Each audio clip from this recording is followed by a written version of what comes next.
Well, ladies and gentlemen, another day in Rhetoric, and to be frank, the news in Rhetoric has gone global because the whole global world has just become retarded. Now, if you haven't already done so, please go watch my video on the massacres that occurred in Sydney, Australia on Sunday. But before we get on to the main articles of today, can I yet again remind you, if you haven't already, please subscribe to the channel. It really does help. So let's get on to the first news article.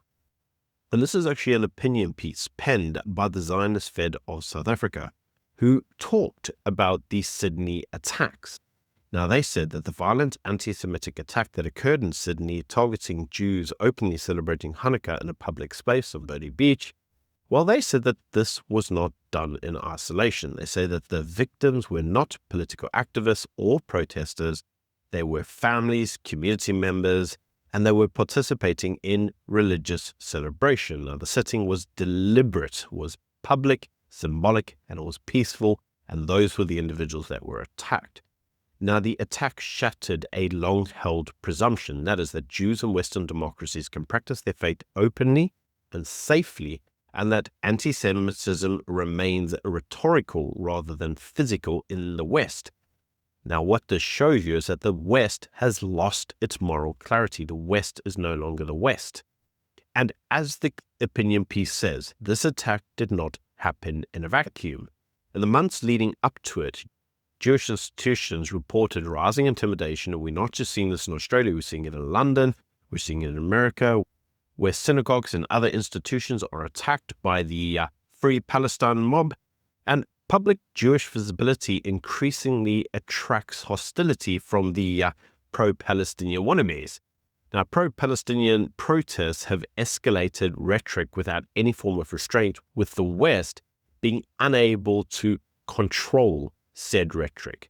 Now, slogans such as globalize the Intifada have repeatedly become normal and chanted in public spaces and often defended as political free speech. And this is important because you may listen to this and go, well, this is all Australia. What has this got to do with us? Well, Mark Oppenheimer on Friday actually did a debate between one of the pro-Palestinian type individuals, and Mark debated him in South Africa. And this was what greeted Mark. Have a watch.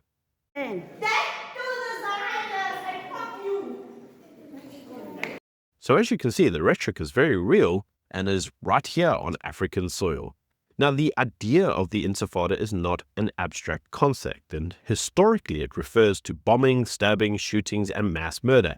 And would you know it, that's exactly what we're seeing across Europe. And I do numerous videos on UK politics highlighting just that.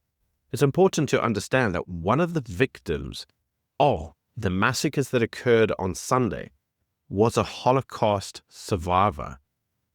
Australia is actually home to one of the largest Holocaust survivor groups in the world. Imagine surviving the camps only to die in Australia, a country you thought was safe. Now, this is all becoming really important because the Zionist Fed's column actually raises an issue that affects South Africans even deeper. And that is when you take rhetoric, that rhetoric becomes normalized and is used to dehumanize. It always escalates in violence, and that's what the Jewish community has seen. Now, once violence is reframed as activism, well, individuals feel morally licensed to act, and Jews become legitimate targets rather than protected minorities. Now, the Sydney attacker did not invent the hatred. He acted in an ecosystem that exposed it. And this, ladies and gentlemen, is important because to move on to the next opinion piece, a columnist in News 24 defended the ANC's rhetoric, which likened Trumpism to authoritarian nationalism. And the wording used was very interesting because it actually mirrored Julius Malima's words where he talked about Trump being Hitlerism.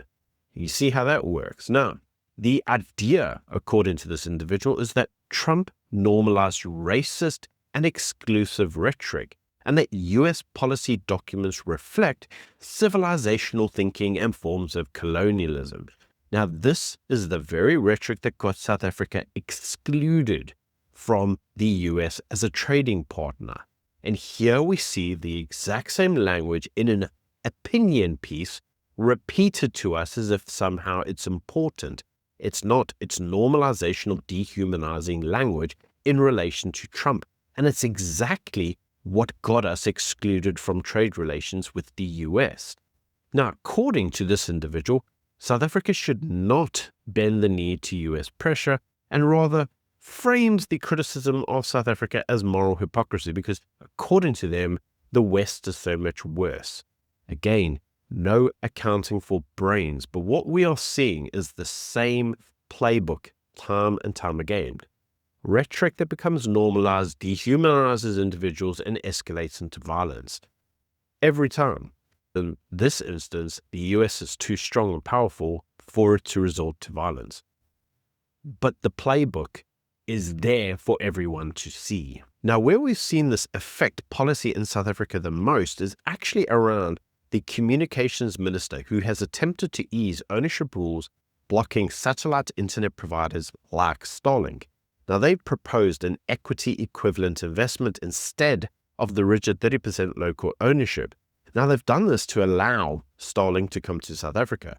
And immediately, the morons in the ANC reacted with hostility, accusing the minister of bypassing parliamentary rules and claiming the move undermines empowerment laws. Remember, the very same empowerment laws that the majority of South Africa no longer like because they don't help me or you. And I covered that in my video yesterday. Now, the ANC demanded parliamentary intervention and questioned the legitimacy of public support for the change, even though the change is overwhelmingly supported by the public who just want cheap internet. Now, overwhelming public support for easing the restrictions are everywhere for everyone to see. And there is an urgent need for rural and remote connectivity because in those areas, the current services do not adequately provide internet in those areas, which desperately need it. And Starlink operates in dozens of countries, including many other African countries, and they have a proven track record of providing internet in remote areas. Now, South Africa's barriers to adoption is not technical. It's only ever been political, and political from the ANC. Digital access has been denied to South Africans because of the ANC's ideological gatekeeping. And this, ladies and gentlemen, is exactly the crux of the matter. We are seeing the same dehumanizing language, the same rhetoric time and time again. Oh, it affects empowerment, blah, blah, blah. What the ANC really means to say, and the ANC insiders, is we want our 30% to chow. We don't care what everybody else has. They can all go to hell. And where we can see this is again in the NHI. Because in other news, military veterans who contributed to a medical aid fund, the fund has now been declared bankrupt, which has left nearly 36,000 retired officers now facing uncertainty over their healthcare. Now, shockingly, only 3.5% of liabilities were actually funded by the fund itself. And this has left a net shortfall of close to 2.5 billion rand. Now, the military healthcare system has just collapsed, with over 80% of care outsourced to private providers. And running costs are around 40 to 60 million rand per month. And you've got to ask, what the hell are you getting for your running costs at those figures? Now, Treasury's response is that the states cannot afford to honor commitments against this fund, pushing for reduced benefits via subsidies. Now, the Veterans Leadership response has accused the government of breaking contractual promises and escalated the issue directly to Ramaphosa's commander-in-chief. But this is not a budgeting error. It is a state credibility crisis. And all this at a time when Ramaphosa told us, if you watched my video yesterday, you saw what I was talking about, that NHI would be pushed forward. Well, military veterans, I'm here to tell you that what you are experiencing with your medical fund will be the country at large. Everybody will have their benefits cut because the ANC will bankrupt the fund. Now, how do I know this? Well, because in order to actually grow the fund, the ANC would have to grow the economy. The ANC desperately needs more taxes to go into the fund. And Ramaphosa himself has openly said that he is not achieving the 3% growth needed to reduce unemployment margins in South Africa, specifically in a meaningful way. Now, despite claims of turning the corner, growth remains too weak to absorb job seekers. In other words, we have more people going into the job market than growth that allows them to have those jobs, which means that over time, the number of unemployed increases, it doesn't shrink. Now, key structural failures have been acknowledged by the president, which includes energy constraints because our energy is too expensive, logistical collapse with port issues, rail issues, and freight issues, and skills mismatch and bureaucracy inefficiencies. Now, the government admits that South Africa needs around 14,000 kilometers of new electricity grid just to unlock investment. That's a serious amount of infrastructure build that the ANC needs. And the ANC cannot do it because it doesn't have the skills and it doesn't have the funds.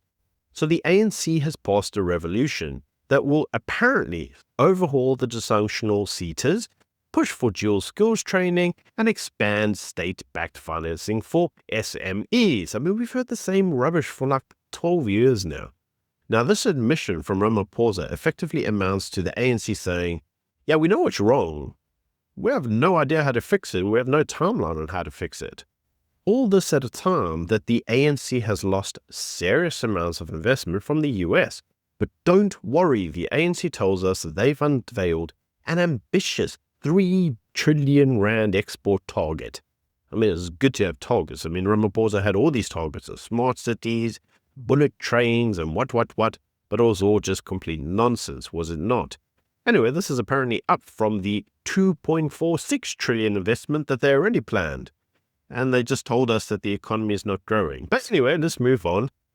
Now, the move is explicitly defensive, and it comes amidst the deteriorating relations with the United States because of Trump-era tariffs, which include the 30% tariff threat hanging over South African exports, which you already know about, and obviously the risks to AGOA, the automotive manufacturing, metals, mining, and agriculture.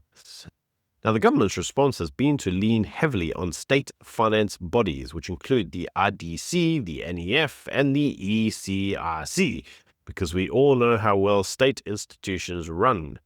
Now, the government's target export growth is focused around mining, manufacturing, and green sectors. Now, the plan assumes that we somehow have state capacity that doesn't exist. There's no clarity on how these exports will grow, while logistics, energy, and political uncertainty remain problems in the country. And this, ladies and gentlemen, is fundamentally the problem with the ANC. They have no shortage of plans and ideas, but no credible way on how to implement this.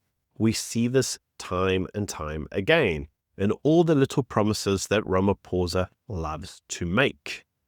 Now, talking of the ANC and Ramaphosa, apparently at the NGC, the National General Council, they were all explicitly told not to start leadership succession debates because that wasn't yet on the cards. Now, what we have since learned is that behind the scenes, there is maneuvering for a post-Ramaphosa leadership ahead of the 2027 Leadership Conference.